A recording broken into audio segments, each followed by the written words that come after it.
jour. La Commission électorale nationale autonome est à la une de l'actualité de ce samedi 4 novembre 2023 parce que Macky a dégommé tous ses membres, notamment le président Doudou Ndir, renseigne Réumi Quotidien. Et la Tribune trouve une explication au départ de Doudou Ndir. Selon ce journal, il a demandé à la DGE de rétablir Sonko et Macky l'a limogé. Il est remplacé par l'inspecteur général d'État à la retraite Abdoulaye Sylla, nous apprend ce journal, qui signale que ce dernier aura comme vice-président Ndari Touré, magistrat à la retraite. Le Soleil confirme que l'IGE Abdoulaye Sylla est le nouveau président de la Commission électorale nationale autonome et lui dresse un parcours riche au service de l'État. Le magistrat à la retraite Ndari Touré est lui nommé vice-président. Tout le bureau de la Sénat a été aussi renouvelé, souligne le quotidien national. Et le quotidien s'interroge sur le timing de ces changements à la Sénat, ce que semble faire aussi Besbi le jour, qui souligne que le président Macky Sall avance comme raison l'expiration du mandat alors que Doudou Ndir serait dans l'illégalité depuis 2015. Et ce journal trouve un lien entre le bras de fer Sénat-DGE et ce départ de Doudou Ndir et son équipe de la Sénat. Besbi en déduit et titre « Tous virés » et nous apprend qu'Abdoulaye Sylla hérite de la patate chaude des fiches de parrainage de Sonko. Justement, Vox Populi souligne que 24 heures seulement après sa lettre injonction à la DGE pour remettre les fiches de parrainage à Sonko, le président de la Sénat a été déboulonné à la hussarde, une éternisation à la tête de l'organe qui prend brutalement fin 14 ans après, fait remarquer ce quotidien, qui pointe par ailleurs une polémique portant sur les récents passés politiques et accointances de Cheikh Awa Balla Fall et Serigne Amadou Ndiaye avec le parti au pouvoir. Ces derniers sont aussi membres de la Sénat. Note Vox Populi et Source A dévoile le dernier acte de la Sénat avant que ses anciens membres ne soient effacés par Macky Sall. Ce journal souligne d'abord que le chef de l'État a mis la dernière pelletée sur le cercueil des 12 membres de la Commission électorale nationale autonome, et ce, quelques jours après que ces derniers ont sommé la direction générale des élections de remettre les fiches de parrainage à Ousmane Sonko. Pendant ce temps, Doudou Ndir et compagnie planchaient hier sur la saisine des avocats d'Ousmane Sonko qui leur demandent de prendre leurs responsabilités en tordant le bras à la DGE. Mais malheureusement, les membres de la défunte équipe ne pourront pas poursuivre les discussions puisque le décret de Macky Sall leur est tombé dessus, conclut ce quotidien. Et pour le quotidien, Macky change de fichier avec le limogeage des membres de la Sénat. Macky change d'arbitre en plein jeu électoral, renchérit Yorbi qui pointe un coup de force à la Sénat. Sénat où Macky a nommé 12 nouveaux membres, renseigne l'AS. Et pour les Échos, Macky vient de virer une équipe dont le mandat a expiré depuis 30 mois. Une décision qui ressemble plus à des représailles aux yeux de ce journal. Et Sud Quotidien voit que Doudou Ndir est déraciné par sa requête, ce que semble confirmer Walf Quotidien. En effet, pour ce journal, Doudou Ndir vient de payer cash son autonomie. En tout cas, Macky a sabré la Sénat en pleine controverse sur les listes électorales, indique Enquête, qui retient en conclusion que le bras de fer judiciairo-administratif autour de la réintégration de Sonko sur les listes électorales fait des dégâts.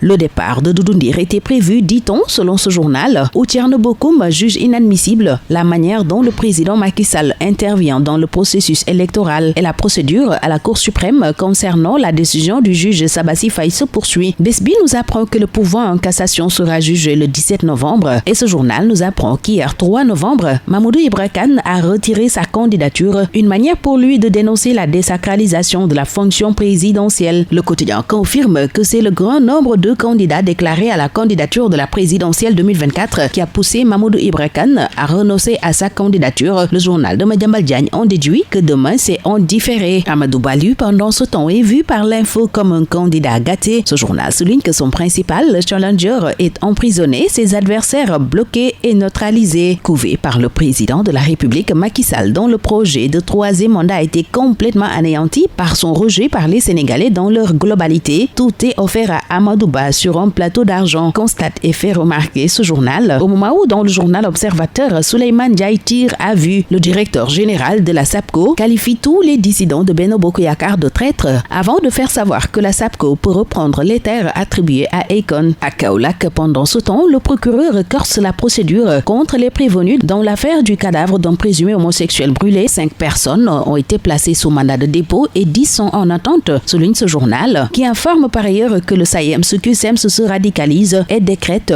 le 7 novembre journée sans école. Une information livrée aussi par 24 heures qui souligne que ces syndicalistes réclament l'arrêt systématique des restrictions des libertés et la libération des enseignants arbitrairement détenus. Le journal Libération signale au même moment plus de 1000 Sénégalais coincés à Dakhla. Leurs embarcations ont été secourues par la marine royale marocaine depuis plusieurs jours et en attendant leur rapatriement, ils vivent l'enfer dans des centres d'accueil surpeuplés. Si on en croit ce quotidien qui signale parmi eux une trentaine de femmes et une centaine de mineurs. 3 nouvelles pirogues parties du Sénégal avec un total de 388 passagers ont été secourus encore hier, informe ce quotidien. Sunu Lamb et d'autres quotidiens font zoom sur le combat royal de ce dimanche entre Modou Lô et Ama Baldé. Dakar retient son souffle, note le journal de Madiambal Diagne, et le journal Walf Quotidien dévoile les forces et faiblesses des deux lutteurs, donnant la parole à des spécialistes qui décryptent ce combat royal. Et Sunu Lamb, pour boucler la boucle, parle de Rukum Dadje. Très bonne lecture, excellente journée à tous.